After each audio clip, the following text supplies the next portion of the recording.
We're here to talk about the full moon in Pisces, and it's the second full moon in a month. And people make a big deal about that, the blue moon, but the Gregorian calendar doesn't really, the Gregorian calendar and like the moon doesn't care about the calendar. So, but it is a super moon and it is super close. I just want to start this reading out by saying two things about myself. One is that I don't feel that great, and yeah, I'm kind of under the weather. No COVID, although COVID seems to be back, and a lot of people are suffering. I'm just achy and not myself, and anyway, who knows? There's how many planets? One, two, three, four, six planets in retrograde. So we're about to have a full moon. So it could be all of that, but I'm going to try and keep this short. Who knows? I never keep anything short. But the other thing I wanted to say about myself, is that I am so sick of this scenery, behind me for the videos, but just know that I don't have any energy. I'm not going to switch it up. I'm not going to go outside. Um, and I'm moving in a few weeks. So I'm moving right after the next video I make, actually, for the Virgo new moon. So there will be a whole new thing happening there. Who knows what it will look like? But I'm excited about that because this is, this full moon is a lot about transition and change. Pisces, so Pisces, full moons in Pisces tend to be emotional, but also intuitive and creative, and like transpersonal feelings, and you know, it can be overwhelming. Pisces can be overwhelming, but it's usually like a more liquidy feeling. This full moon has like a heft to it, a weight to it, and that's because it's conjunct Saturn in Pisces. But I think that's really good for us. I think it's really helpful. You may not be on the same train as I am. Those of you who have been praying with me for the last 40 days, though, have learned that discipline, focus, commitment can actually make you feel really good. There's a little bit of a high to that. It's not just struggle and deprivation. So, and that's Saturn. So Saturn's conjunct the moon in Pisces. Saturn isn't just about deprivation. Saturn is form. Saturn is the skeleton. Saturn is structure. Saturn is the container. It feels good. Anybody that's ever had a partner or a close friend or sibling that's stronger than them physically, that can like hold them, when they're melting, knows that's a form of saturnal energy. It's just that stalwart continuity and constancy.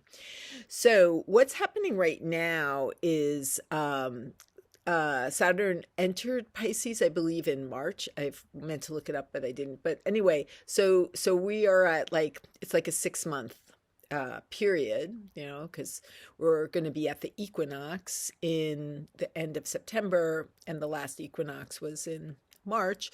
So we're in that kind of, if you can imagine just in your mind what it means without even knowing anything about astrology, what it means, spring equinox to fall equinox, that kind of arc. Spring equinox, everything is stirring. Everything's growing exponentially till the solstice. And then from the solstice to the equinox, things are starting to kind of come in. The harvest is happening. We're getting it's not just this exponential growth, but we're kind of winnowing into the essence. So that's where we're at. So what that means for you with this full moon, if you do need a structure to think and work with the lunar energy, is to think of what you began. I mean, Saturn's going to be in Pisces for a long time, a couple of years or a year and a half or something. Again, I'm not myself and I didn't look these things up, but it's going to be a little bit. We'll have, I think, a couple of, I'm going to look it up right now because I want to know. I think we're going to have a couple of full moons. This is so unprofessional, but I don't care. till, yeah, May 24th, 2005. So I'm glad I looked it up. So it is about 2 years. So we'll have next year, we will have another full moon. We won't have a third one. But anyway, so good to look at is we are building new structures. I mean, do people out there feel the shift? So many people around me. I mean, I'm not feeling great, and a lot of things are kind of getting under my skin in my princess and the pea kind of way that I am, the hypersensitivity. But, you know, it is interesting to look at, to feel the shift. Like, what do you feel? A lot of people are saying, like, I just feel like I'm somehow over the hump, or the particular hump I was working on. There'll always be another hump, or something like I'm seeing something brighter, or I'm doing things differently. I'm just hearing that from a lot of people. So to just make a little exercise for yourself, look at what you started in March. And for me, I see that I started the aliveness in March on the equinox. And I'm actually about to end this particular iteration of the aliveness, which is my monthly subscription. I'm loosening it up. I'm not charging people monthly. I'm going to do things a la carte. I'm going to have a lot of different things that gives me more freedom. I love the energy that I put into that project. I believe in it. I'm going to continue it, but I'm changing the form. So this is the kind of thing. So I feel like this full moon is a way to kind of review the last 6 months and, make some tweaks, refined, narrow your focus, shift your focus, see what serves you. So all of this is happening. It is, we're growing. Saturn always has a lot to do with, well, not growing as much as maturing. We are reaching the end of Venus retrograde on Sunday, and the next day is going to be, we also have Uranus just went into retrograde. But the day after Venus goes direct, we have Jupiter going into retrograde. Now, when Jupiter goes retrograde, Jupiter is always about growth. But when Jupiter goes retrograde, it's really kind of calling in the gifts, taking an inventory of your blessings, expanding inside.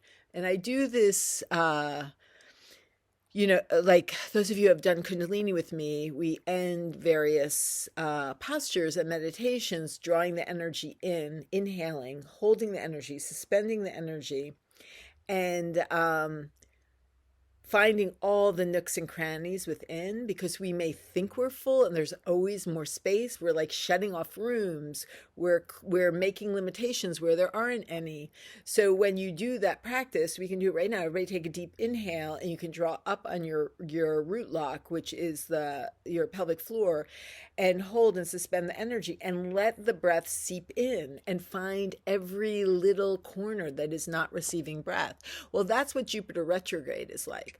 It does sometimes feel like you're being deprived the gifts of Jupiter because not so much expansion on the outside, but what you're doing is really finding all the secret rooms, all the secret crevices inside to assimilate and integrate the growth. And there's been so much growth this summer. This Venus retrograde has been huge. There's a closure happening this weekend with the shift from Venus direct and Jupiter retrograde. So it's like a closure. Hopefully, it takes so much energy to hold on to stuff that has used its purpose up. It's so exhausting, really. You think it might keep you safe. It might be familiar. I have been finding I've been releasing a lot, and I've been so sleepy, but it's like been the most rapturous sleep. It's just this exhaustion, like you've cried really hard. That exhaustion, you all know what I'm talking about. So closure, it's a time of patience. All of these things that I'm talking about requires perspective. And how do you have perspective, particularly on yourself, is if you make time for stillness. It doesn't have to be big, and it doesn't have to be organized meditation. It can be going in the water. It can be going for a walk. It can be looking at the hummingbirds that are hanging in front of my window right now. It can be leaving an extra half hour before you need to be somewhere so you don't have to rush. Just every little thing counts. walking a little bit slower, all of that stuff is making space. So being patient, patience for integration. I've had these repetitive dreams, and that's what I'm kind of sharing. I've had repetitive dreams in the past about all of a sudden finding a ballroom in my house or a door in my house that I never recognized before. And there's this huge space, and it's beautiful. And it was there all along. That's what we're talking about. That's what I'm talking about. I'm just looking to see if I missed anything. This weekend with Venus going direct and Jupiter going retrograde, things might seem magnified. So you may have the sensation, I'm just giving you the heads up. Oh, wow, that thing is back. I thought I worked on it. Just know it's just coming up in its clear form. It's a movie, just look at it, breathe, and just thank yourself for being so relentless with your process, as I know you are. Relentless in a very sweet way. Be sweet. Okay. I'm going to go rest. And I feel better now that I talked to you. Okay. Bye-bye.